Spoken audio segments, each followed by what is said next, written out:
Un honor estar con ustedes en esta mañana y le voy a pedir por favor si usted puede inclinar su rostro y hacemos una oración antes de empezar con la palabra. Dios, te damos toda la gloria y la alabanza en este día. Gracias por la oportunidad que tú nos das de estar reunidos una vez más en tu casa. Gracias, Señor, por ese privilegio.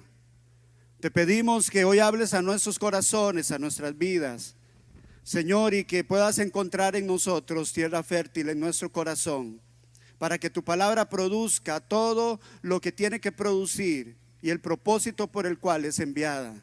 Te damos toda la gloria, toda la honra y la alabanza en el nombre de Jesús. Amén y amén.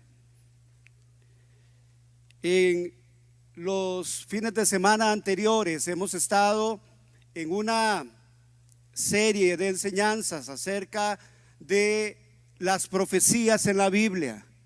Las profecías, entendemos que tenemos a lo largo de la Biblia el único libro religioso en el mundo que contiene profecía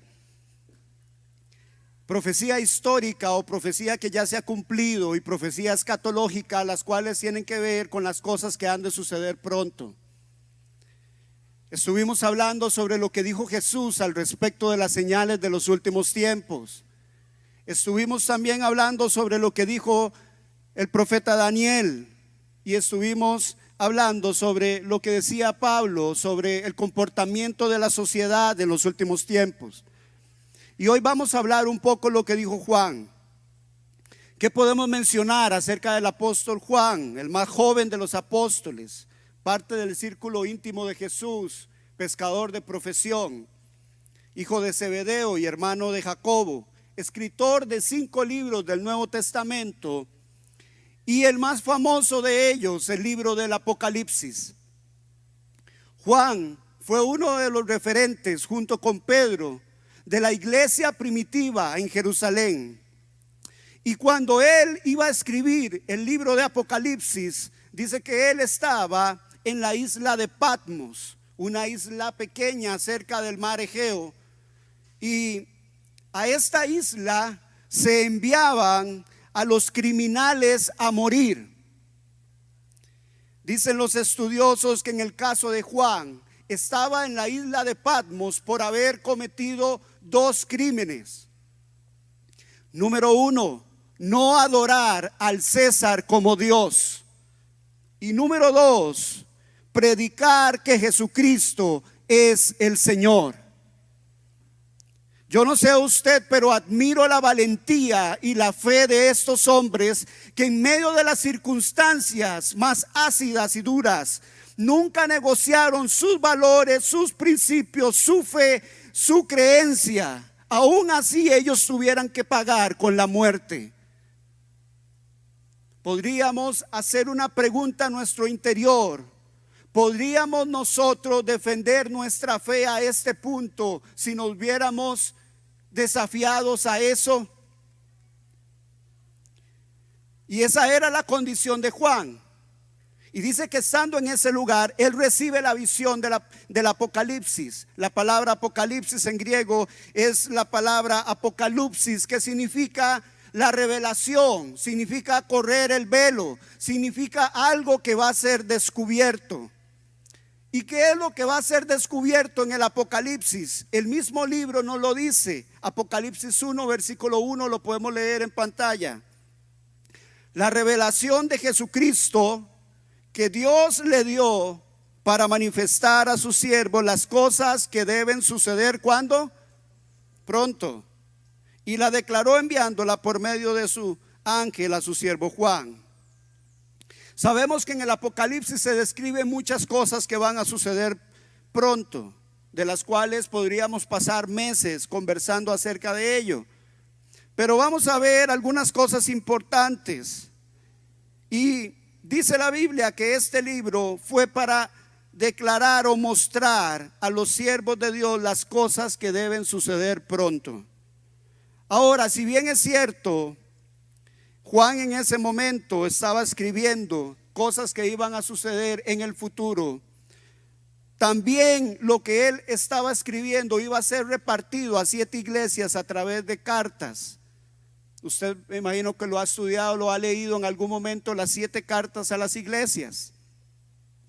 Y es que el propósito del libro no solamente es asegurarnos que cosas van a suceder en el futuro, sino también decirle a esas iglesias en ese momento, que a la vez representan las iglesias de Cristo en todo el periodo hasta el día de hoy, de que Dios es el gobernante de todos los reyes de la tierra, de que Dios es el soberano de los reyes de la tierra y que Dios está en control de todas las cosas que suceden en el mundo, que nada lo toma por desapercibido.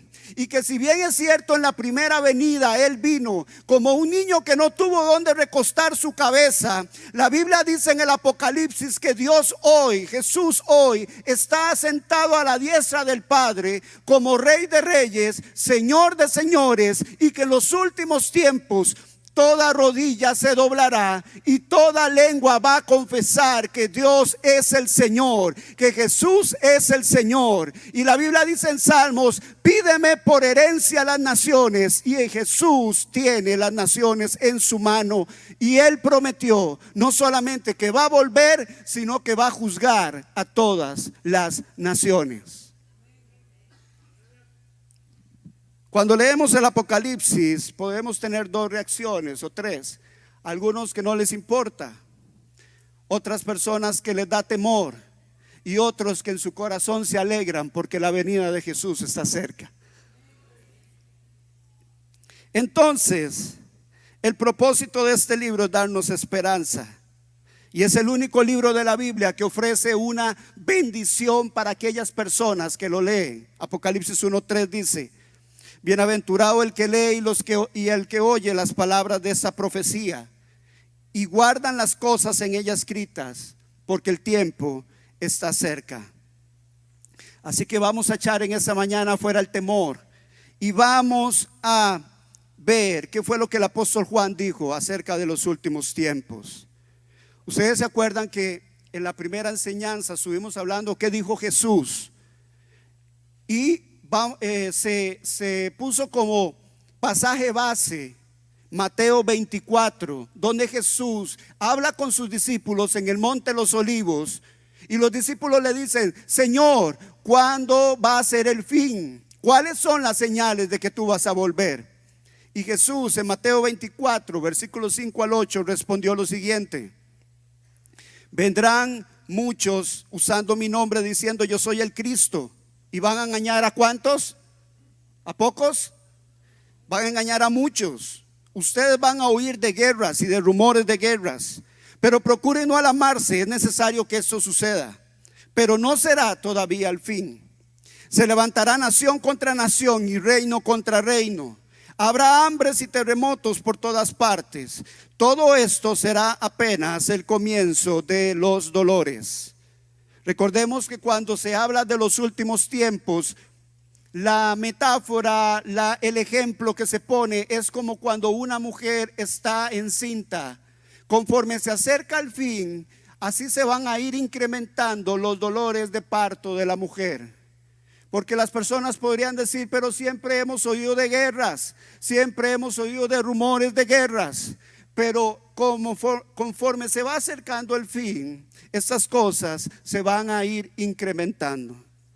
Jesús siguió hablando y mencionó que la sociedad iba a estar tan corrompida moralmente que hoy por hoy los sociólogos indican que nuestra sociedad ha pasado de ser una sociedad inmoral a una sociedad amoral. O sea, una sociedad que no conoce el concepto de moral. Ustedes han visto a un animalito que no tiene conciencia. Ellos no tienen una conciencia de si eso está bien o está mal. Simplemente lo hacen por instinto. Bueno, dicen ahora los estudiosos que estamos viviendo en una sociedad amoral, que no tiene concepto de algo que es moral. Por consiguiente, no consideran que lo que están haciendo puede ser inmoral. Ahora, Jesús dijo algo muy importante, y es que todas esas cosas iban a suceder, iban a desembocar en un periodo de la sociedad que se va a denominar en la Biblia la gran tribulación. Y la gran tribulación se menciona ya con mucho ejemplo y énfasis en el libro del Apocalipsis. Y estos 7 años de tribulación abarcan desde el capítulo 6 de Apocalipsis hasta el capítulo 18. Y en el Apocalipsis encontramos que durante este periodo de 7 años se le revela a Juan los juicios que van a venir sobre la tierra. El Apocalipsis habla de 21 juicios, 7 sellos, 7 trompetas y 7 copas de la ira de Dios. Vamos a ver y estudiar solamente algunos de los sellos porque no nos da tiempo de poder abarcar todo. Pero vamos a ver en Apocalipsis 6 los primeros sellos que se abrieron. Los sellos, según los comentaristas bíblicos, los eruditos bíblicos dicen, son los juicios de Dios, que corresponde a un tiempo en el futuro donde van a terminar amplificándose y siendo más fuertes, pero han venido sucediendo desde el momento en que se profetizaron y van a terminar en el tiempo de la tribulación de una manera sin precedentes. Jesús dijo que ese tiempo iba a ser una tribulación tan grande como nunca antes la ha habido sobre la faz de la tierra. Y le voy a poner el contexto porque estos sellos se van a abrir y van a comenzar a ejecutarse cosas en la tierra. Pero el contexto antes de que estos sellos se abrieran es que Juan está viendo una visión en el cielo y dice lo siguiente en Apocalipsis 5, 4, 5. Por favor, léalo ahí en la pantalla para que pueda seguirme. Dice que estaba Juan y dice Juan, y lloraba yo mucho. O sea, el apóstol estaba viendo la visión y estaba llorando, porque no se había encontrado a nadie que fuera digno de abrir y ni de examinar el contenido del libro, del rollo. Y uno de los ancianos me dijo, deja de llorar, que ya el león de la tribu de Judá, la raíz de David, ha vencido. Él sí puede abrir el rollo y sus 7 sellos. Vea qué interesante esto, porque hay un rollo con 7 sellos. En la antigüedad, cuando había un libro muy importante, se agarraba un pergamino. Ese pergamino podía tener una X cantidad de metros, y conforme ese pergamino se iba rollando, había un momento que en cierta parte se le ponía un sello. Después se volvía a enrollar, se ponía otro sello, y encontramos que este libro tiene 7 sellos, lo cual indicaba que era muy difícil de abrir, para que se asegurarse que solo lo iba a abrir la persona que tenía que leer ese documento.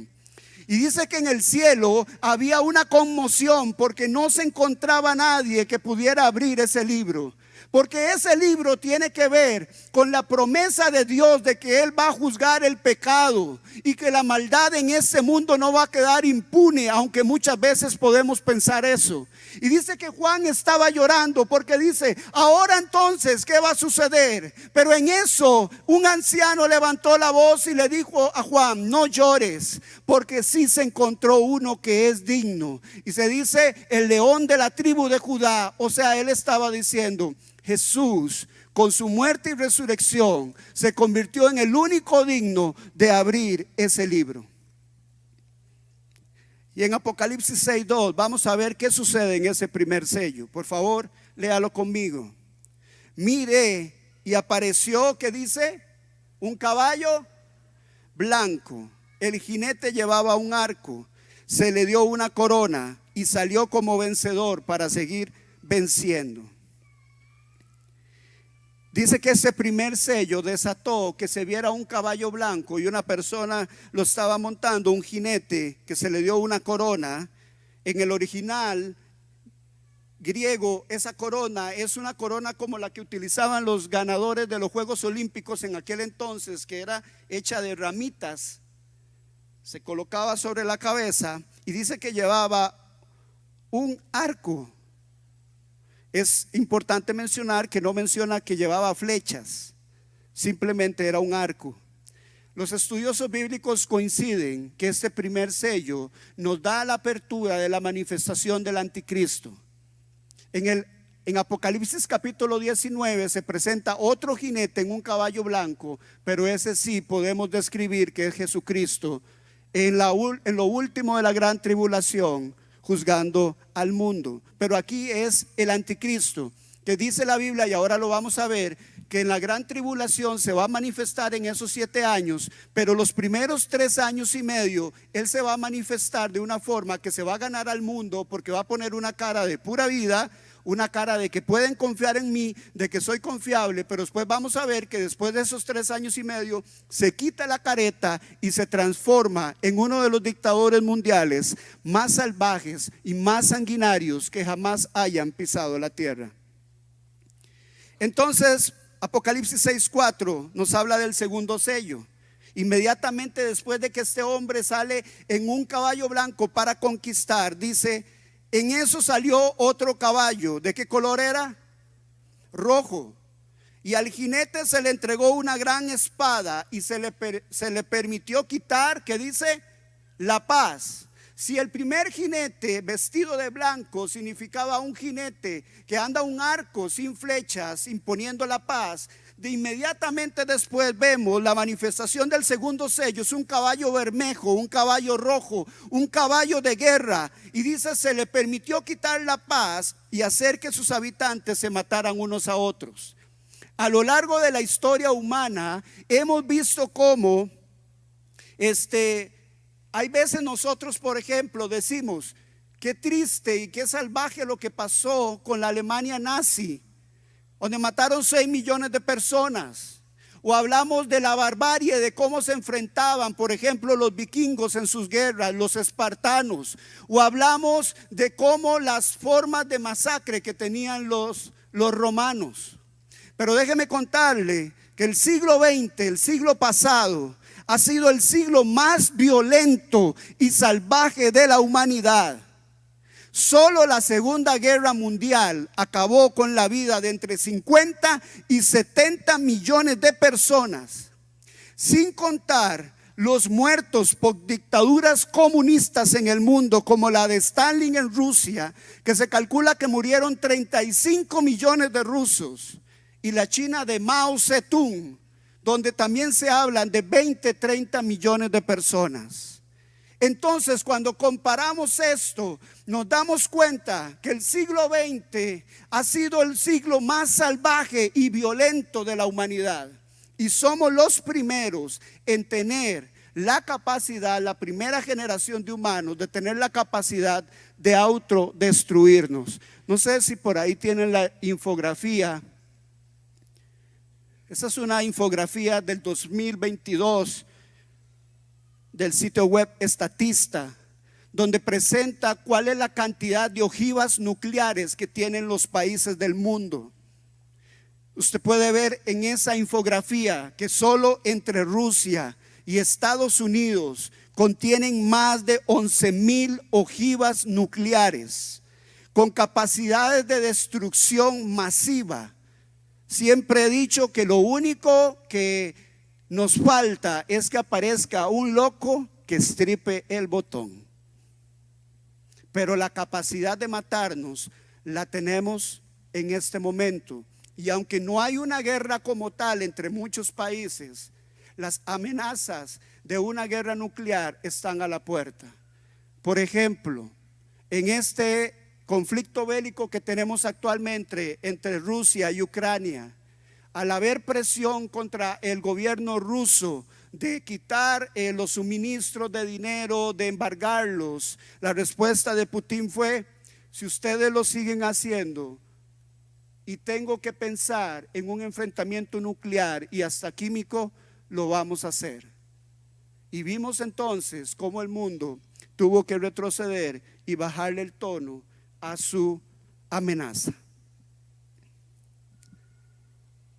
Después vamos a ver el tercer sello, Apocalipsis 6:5. Dice: cuando el Cordero rompió el tercer sello, oí al tercero de los seres vivientes que gritaba: ven. Miré y apareció un caballo. ¿De qué color? Negro. El jinete tenía una balanza en la mano. Y oí como una voz en medio de los 4 seres vivientes que decía, vea lo que decía: un kilo de trigo o 3 kilos de cebada. ¿Por cuánto? Por el salario de un día. Imagínense que es poder comprar un kilo de trigo con el salario de un día. Pero no afectes el precio de aceite y del vino. El aceite y el vino normalmente tiene que ver con poder alto adquisitivo, y vemos ahí la desigualdad manifestada. Pero después vamos a ver en juicios postreros cómo esta desigualdad se quita totalmente y todas las personas van a entrar en una miseria total. Ahora, vea que vamos en un orden que es lógico también. Hubo una persona que mintió, dijo: yo traigo la paz pero no la traigo.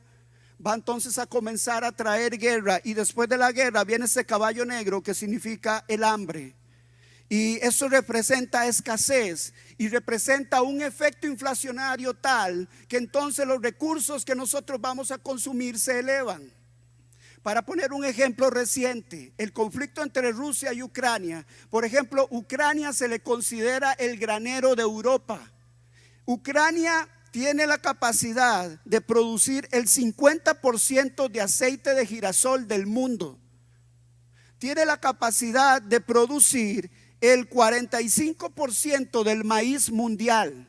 Entonces, este conflicto bélico que hay actualmente, ¿qué es lo que hace? Producir un efecto inflacionario que nosotros nos vemos perjudicados, a pesar de que estamos a muchos kilómetros de distancia, por el asunto de la guerra. Y esa guerra trae entonces consecuencias económicas que, si bien no han terminado en una bruma mundial, para nosotros sí tiene efectos muy adversos. A pesar de que hoy, en el siglo XXI, más del 40% de la población mundial muere de hambre.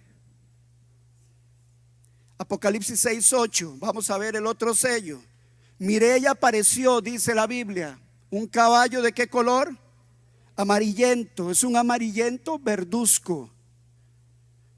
El jinete se llamaba Muerte, y el infierno lo seguía de cerca. Y se le otorgó poder sobre la cuarta parte de la tierra para matar, o sea, el 25% de la población. Tiene su orden lógico, porque después de la guerra el hambre, y después del hambre viene la muerte. Y se le dio posibilidad de matar por medio de la espada, del hambre, de las epidemias y las fieras de la tierra. ¿Sabes? Hoy el mundo ha sido testigo recientemente de una pandemia como el COVID-19, pero hay otras enfermedades que continúan. Tenemos el MERS, el SARS, la gripe aviar, la gripe porcina y el ébola, que continúan propagándose y cobrando vidas. Todos estos han sido clasificados como virus zoonóticos, o sea, que fueron transmitidos a humanos por los animales. Curiosamente, el libro de Apocalipsis dice que el jinete del caballo amarillo matará no solamente con la espada y el hambre, sino con las fieras de la tierra. Si bien esto se puede referir a que van a haber ataques de animales, también podría referirse a las muertes por enfermedades que se originan en los animales. Después, en Apocalipsis 6:9 se abre el quinto sello y dice: cuando el Cordero rompió el quinto sello, vi debajo del altar las almas de los que habían sido sufridos por el martirio, por causa de la palabra de Dios y por mantenerse fiel a su testimonio. En ese tiempo de la tribulación estuvimos hablando de que va a existir salvación, pero la salvación va a tener que pagarse con un precio muy caro. La Biblia habla de decapitación. Esas personas van a pagar con su vida el testimonio de su fe. Y vuelvo a hacer la pregunta nuevamente: ¿hasta dónde llega el compromiso con nuestra fe cuando hayamos de enfrentarnos con situaciones más graves de las que podemos estar pasando ahora? Porque necesitamos que se levante una generación que realmente entienda el precio de dar testimonio de Jesús. Nosotros tenemos es algo bello, pero es un problema a la vez. Vivimos en Occidente. Occidente, gracias a Dios, ha sido bendecido porque tenemos leyes, derechos. Usted puede venir a la iglesia, Puede escoger si viene el sábado a las 4, si viene a las 6 o si viene el domingo. Escoge en qué lugar sentarse. Escoge qué lugar del estacionamiento quiere parquear. Pero mientras nosotros tenemos esa posibilidad aquí, hay millones de cristianos al otro lado del charco. Por ejemplo, bajo el gobierno comunista chino, donde si usted es cristiano y lo encuentran reuniéndose sin permiso del gobierno, no solamente va a ir a la cárcel, sino que también peligra que sea asesinado. Pero a pesar de eso, la iglesia en China ha pasado de 2 millones de personas a más de 100 millones de personas a través de personas valientes que, a pesar de que el gobierno los persigue, se reúnen en sótanos, se reúnen en cuevas. David Platt, en su libro Radical, participó de una de esas reuniones. Se le dijo: tiene que llegar a cierto lugar, tienes que tocar una puerta, tienes que decir la palabra clave. Y una vez que entró, se encontró un grupo de cristianos reunidos en una cueva a la luz de una bombilla, sin aire acondicionado, simplemente tomándose de las manos, orando tan fervientemente por la venida del Señor y para que Dios salvara más vidas. Durante 2 horas salieron empapados de sudor, sucios, pero con una satisfacción en su corazón de que habían orado al Dios del cielo. ¿Cuántos de nosotros, solamente porque cayó lluvia, solamente porque tenemos 1000 excusas, dejamos de predicar o de darle testimonio a la persona que tenemos al lado para que conozca de Jesús y sea salvo?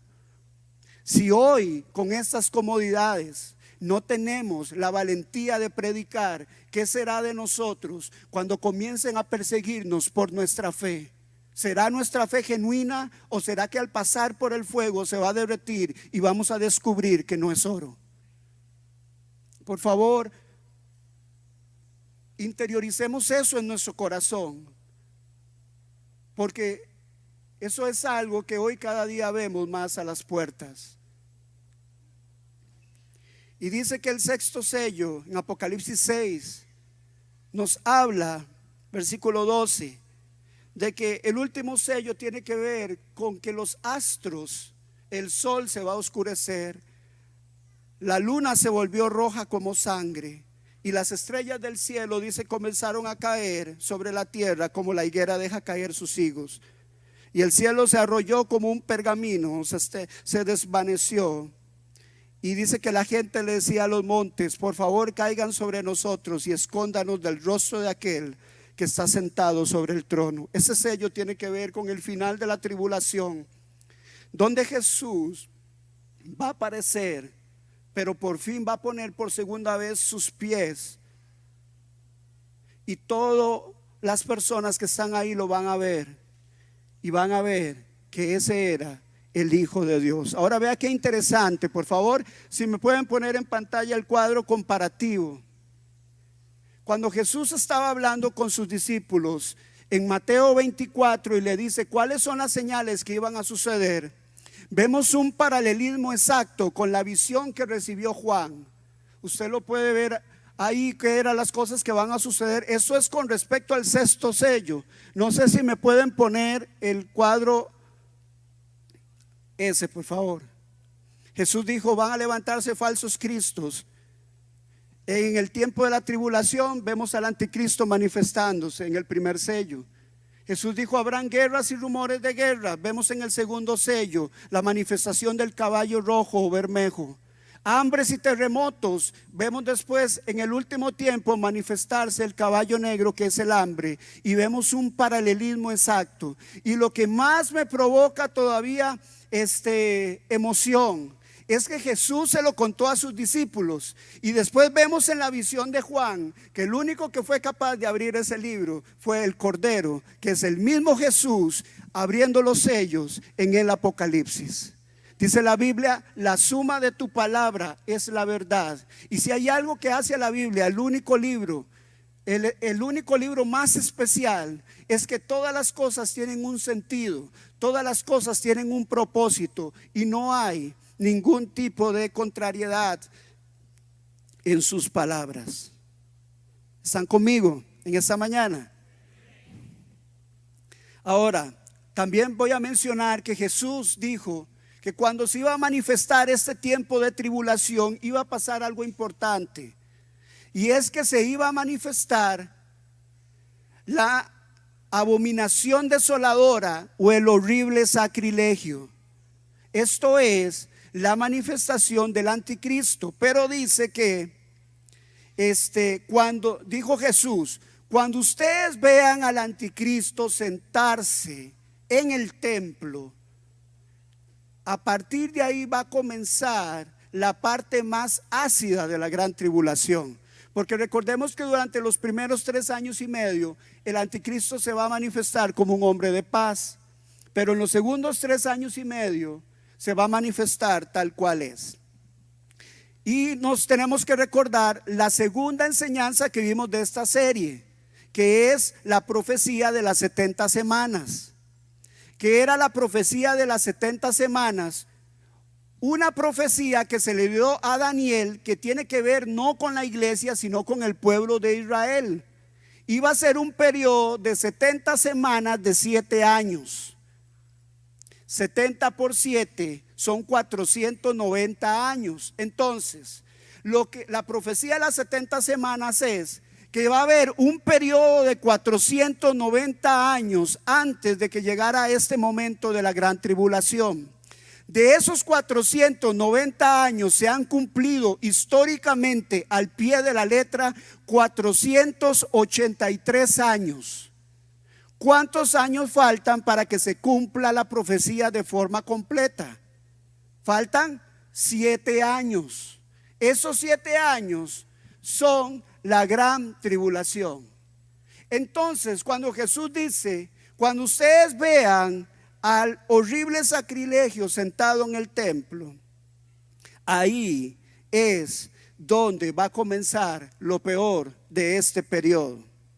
Y ahí es donde aparece o se manifiesta la transformación del primer sello, que primero era un jinete en un caballo blanco, que va a ser el mayor conquistador. Y dice la Biblia que ese hombre va a hacer un pacto con la nación de Israel de darle protección, y los estudiosos bíblicos dicen que muy probablemente él va a apoyar la iniciativa que se va a dar para que se construya el tercer templo de la nación de Israel.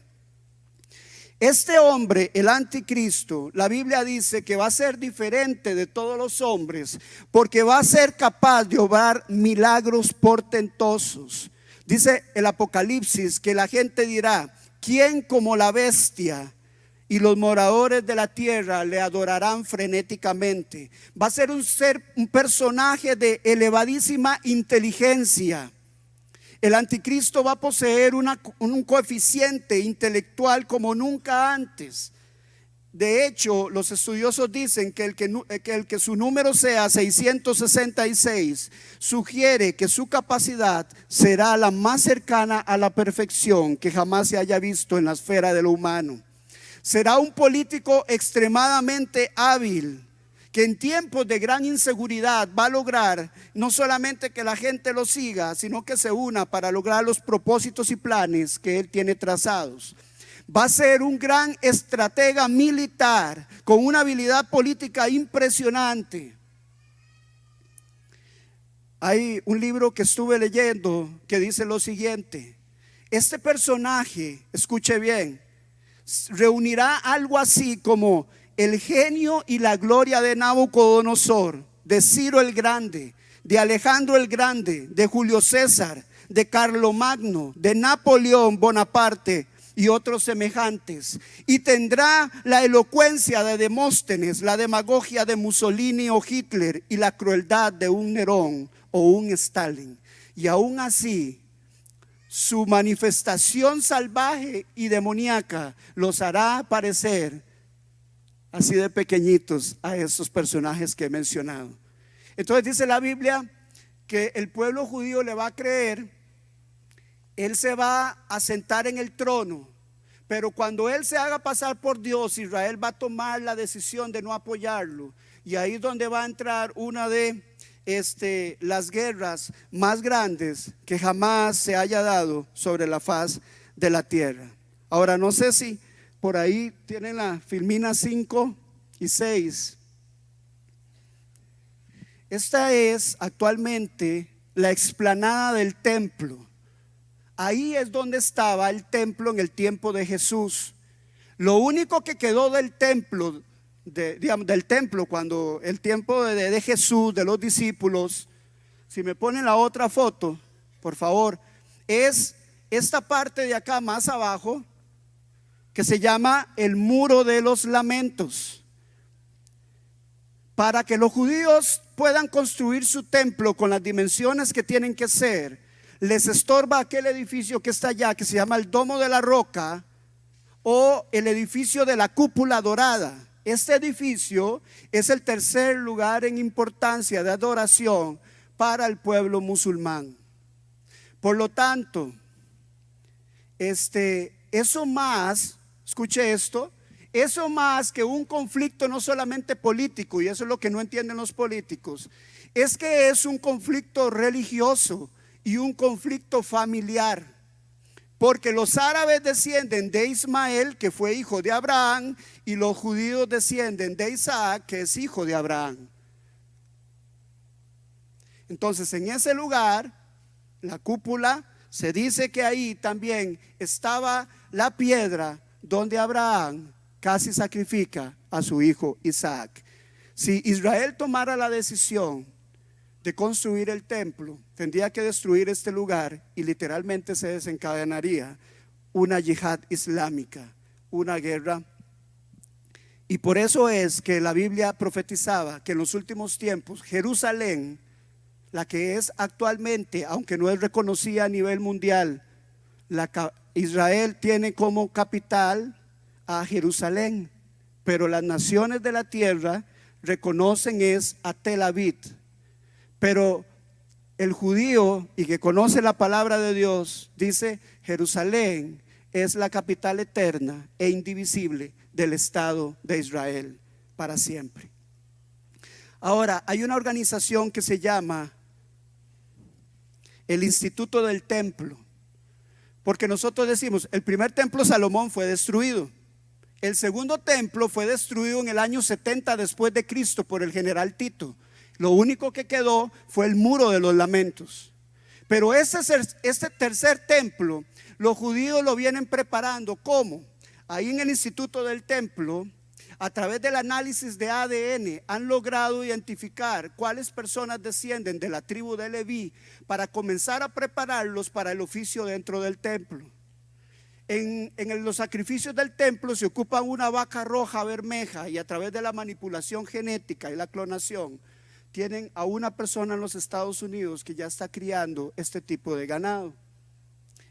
Hace poco leí de cómo el velo del templo que se había rasgado ¿recuerdan cuando Jesús murió? Se rasgó el velo.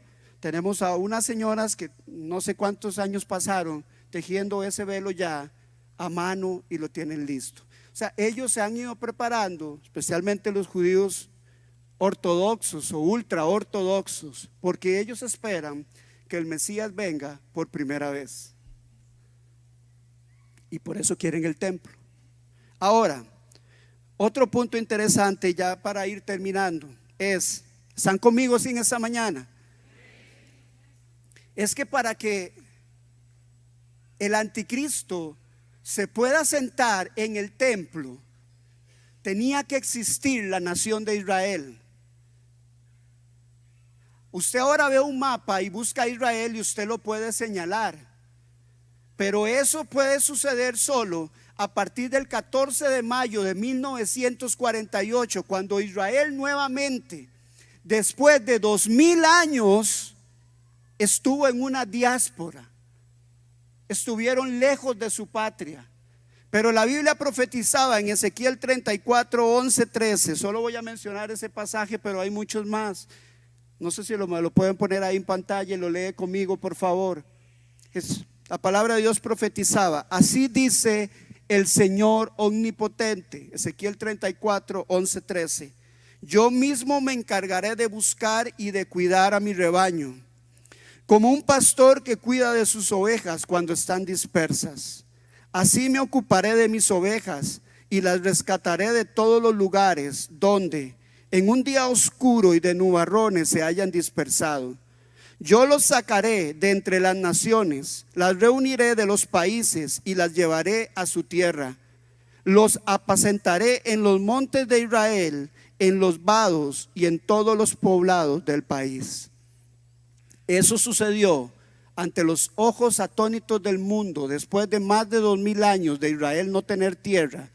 El 14 de mayo de 1948, David Ben Gurión en Tel Aviv proclamó: después de 2000 años, he aquí nuevamente el Estado de Israel.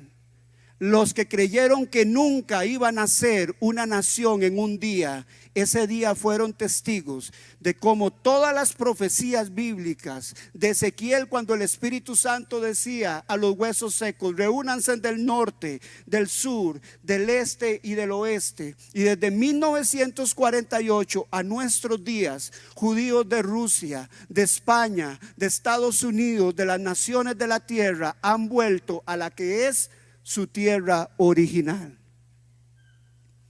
Entonces, debido a ese gran acontecimiento, es que podemos decir que el anticristo en el tiempo de la gran tribulación podrá sentarse en el templo. Ahora, esa manifestación del anticristo parece muy fuerte. Parece que va a ser un hombre con grandes recursos, porque va a ser inclusive adorado como Dios, se va a sentar en el trono. Pablo dice que va a ser un hombre sin ley, va a ser un gobierno de blasfemias. No le va a importar dice, va a decir cosas que nunca nadie había dicho en contra del Dios de los cielos. O sea, sus blasfemias van a estar a un nivel como nunca antes la humanidad había escuchado a alguien decir. Dice que ese rey hará lo que mejor le parezca y se exaltará a sí mismo. Dice Daniel 11:36. Se creerá superior a todos los dioses y dirá cosas del Dios de dioses que nadie antes se atrevió a decir. Su éxito durará mientras la ira de Dios no llegue a su colmo. La Biblia habla de que va a llegar el día en que cuando Jesús vuelva por segunda vez y ponga sus pies sobre la tierra, va a volver para destruir a Satanás, al anticristo y al falso profeta. Recordemos que el objetivo de Satanás siempre ha sido imitar a Cristo.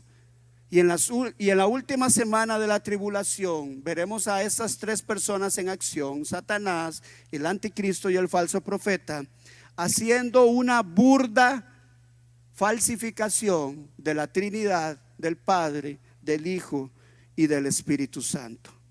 Pero vea lo que dice Pablo en 2 de Tesalonicenses 2:8, que aquel inicuo a quien el Señor matará con el espíritu de su boca, dice, lo va a destruir con el resplandor de su venida. Lo va a destruir. Y dice que los ejércitos celestiales, Apocalipsis 19, vestidos de lino blanco, le seguían en caballos blancos, y de su boca, de la boca del Señor, sale una espada aguda para herir con ella las naciones. Y dice que durante 1000 años el Señor establecerá en esta tierra un periodo que se va a llamar el milenio. Ahí es donde Dios va a demostrar y le va a decir a los seres humanos: no es la esperanza que vos pongas en el gobierno, no es la esperanza que pongas en los gobernadores de la tierra. Los gobiernos no son la esperanza de nosotros. El único que puede gobernar con justicia, con equidad, con paz, es el Señor Jesucristo. Y Él se va a sentar y va a regir justicia y verdad durante ese periodo, para que los hombres puedan ver que sin Él nunca nada va a ser como tiene que ser. Él es el único que pone las cosas en orden, y Él es el único que hace que las cosas sucedan con bien para nosotros. 2 minutos y termino. Vuelvo. 3 reacciones. Usted puede estar sentado aquí y decir: me la sigo jugando, no me importa. Y le digo, está en su derecho a hacerlo. Para eso tiene libre albedrío. Número 2, hay gente que dice: no hable de eso porque me da miedo. Y número 3, en Apocalipsis leemos, dice: y la novia levanta su mirada y dice: ven, Señor Jesús. Ven, Señor Jesús. Ven, Señor Jesús. Yo no sé cuál va a ser su actitud, pero cuando se escribió el Apocalipsis, Juan le escribió a 7 iglesias.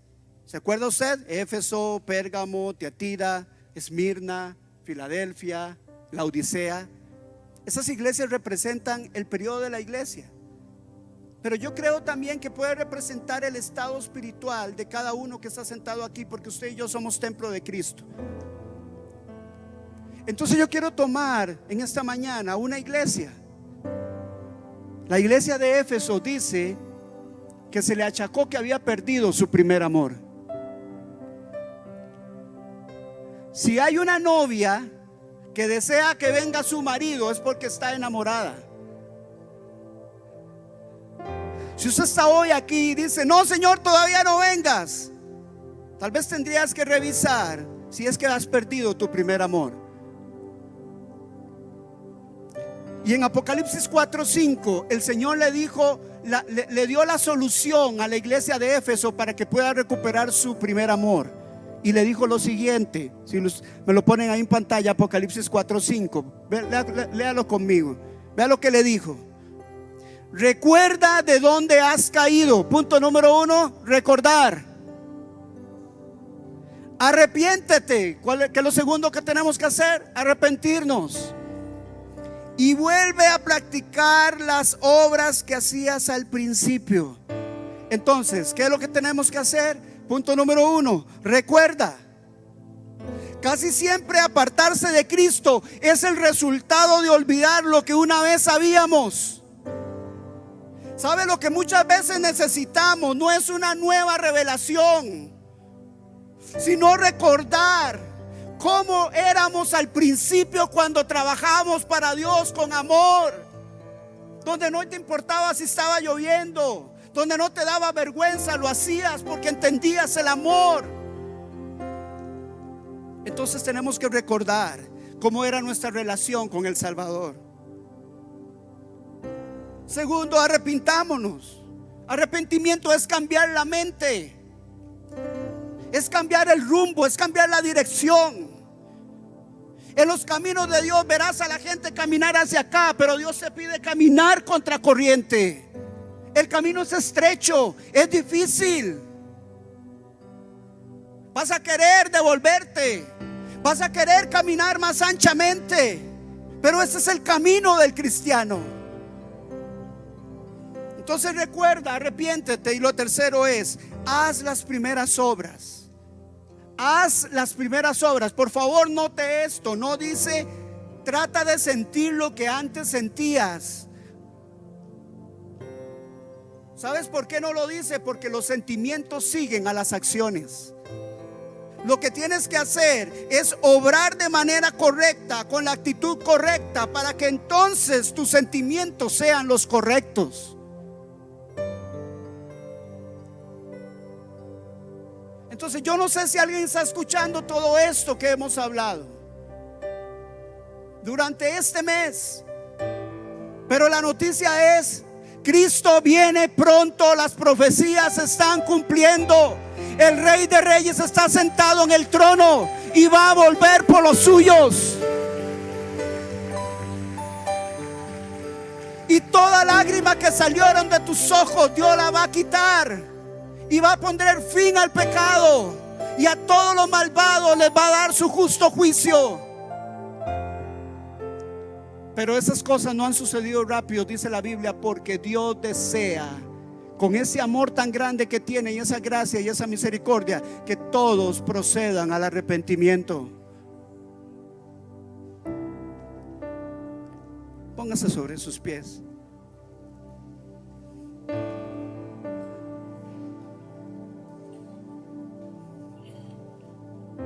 Cierre sus ojos. Dígale al Señor: Señor, gracias por tu palabra. Gracias por tu palabra. Dice la Biblia que la Biblia es la palabra profética más segura. Y es la palabra profética más segura porque su profecía se cumple. Jesús va a volver en su segunda venida, así como lo hizo la primera vez. Y todas las profecías de la primera venida se cumplieron. Y así ante nuestros ojos hoy se cumplen todas las profecías de su segunda venida. Dile: Señor, yo quiero ser una novia en esta mañana que desea que el novio vuelva. Señor, quita de mí el temor, quita de mí la pasividad, quita de mí el obstáculo, las cosas que tal vez están interfiriendo en que yo tenga en mi corazón ese deseo y ese amor porque tú vuelvas. Señor, te pedimos que tengan misericordia sobre mi país y sobre las naciones de la tierra para lo que viene.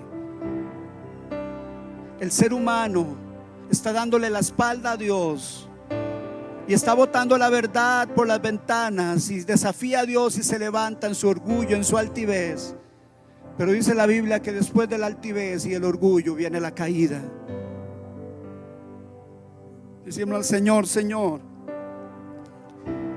ayúdame. Quiero ser una virgen que está esperando con aceite en su lámpara.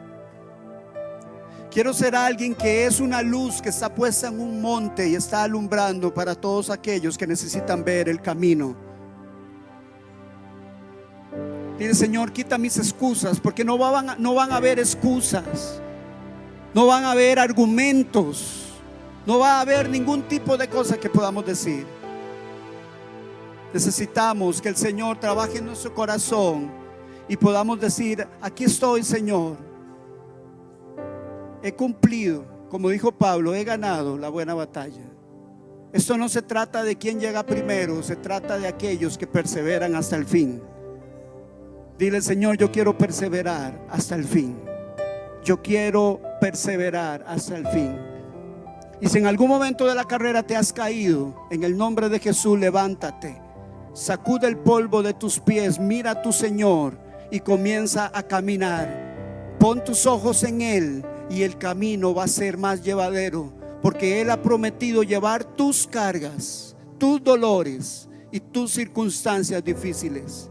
Él va a volver y después todo lo malo que hayas pasado no lo vas a volver a recordar, porque Él, el Señor, es tu doble porción y Él será tan suficiente para ti que no vas a necesitar a nadie más en este mundo. Gracias, Señor. Te lo pedimos, sella nuestros corazones y nuestras vidas en el nombre de Jesús. Amén y amén.